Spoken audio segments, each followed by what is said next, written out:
మన స్టేట్లో కొద్దిగా సిమిలర్గా ఎస్ఐ ఎగ్జామినేషన్ ఉంటుంది కదా సార్, ఈ ఎస్ఐకి ప్రిపేర్ అయ్యే వాళ్ళు అసిస్టెంట్ కమాండెంట్కి ఏం చేయొచ్చు అంటారా సార్? అండ్ సిలబస్ ఎంతవరకు మ్యాచ్ అయితే ఏమైనా ఐడియా ఉంది సార్? అంటే ఇప్పుడు ఎస్ఐ ఎగ్జామ్లో మనకి బేసిక్గా 200 మార్క్స్కి జనరల్ స్టడీస్ ఉంటుంది, ఒక 200 మార్క్స్కి అర్థమెటిక్ రీజనింగ్ ఉంటుంది. సో ఎస్ఐ వాళ్ళు కూడా ఆ రేంజ్కి అంటే ఆ ఎగ్జామినేషన్కి ప్రిపేర్ అయ్యి క్రాక్ చేయడానికి ఎంతవరకు ఛాన్సెస్ ఉన్నాయి సార్? సార్ డెఫినెట్గా ఈ కాంపిటేటివ్ ఫీల్డ్లో ఉన్న ప్రతి వాళ్ళు ప్రతి ఎగ్జామ్ రాయడానికి ఎలిజిబుల్ సార్. బికాస్ ఇప్పుడు సోర్సెస్ అనేది అందరికి same.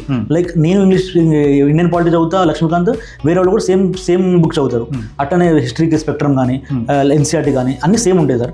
But the pattern of exam మన మైండ్ సెట్ మారాలి అంతే. ఇప్పుడు మనం యాప్టిట్యూడ్ ఉంటుంది, మాకు యాప్టిట్యూడ్ ఉంటుంది. ఎస్ఐ వాళ్ళకి ఫిజిక్స్ కెమిస్ట్రీ మ్యాథ్స్ బయాలజీ ఉంటుంది, మాకు అది ఉంటుంది. పాలిటీ ఉంటుంది, మాకు పాలిటీ ఉంటుంది. హిస్టరీ ఉంటుంది, మాకు హిస్టరీ ఉంటుంది. సో ద సిలబస్ అనేది ఏ ఎగ్జామ్ కానీ same sir. But our mind set మనం ఫస్ట్ ఆఫ్ ఆల్ మనం ఇది పెద్ద ఎగ్జామ్, ఇది చిన్న ఎగ్జామ్ అని మన మైండ్ తీసేయాలి.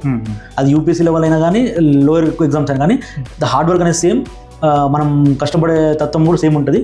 సో ఏ ఎగ్జామ్ అని రాయొచ్చు, సిలబస్ కూడా కోయిన్సైడ్ అవుతుంది సార్ మ్యాక్సిమం.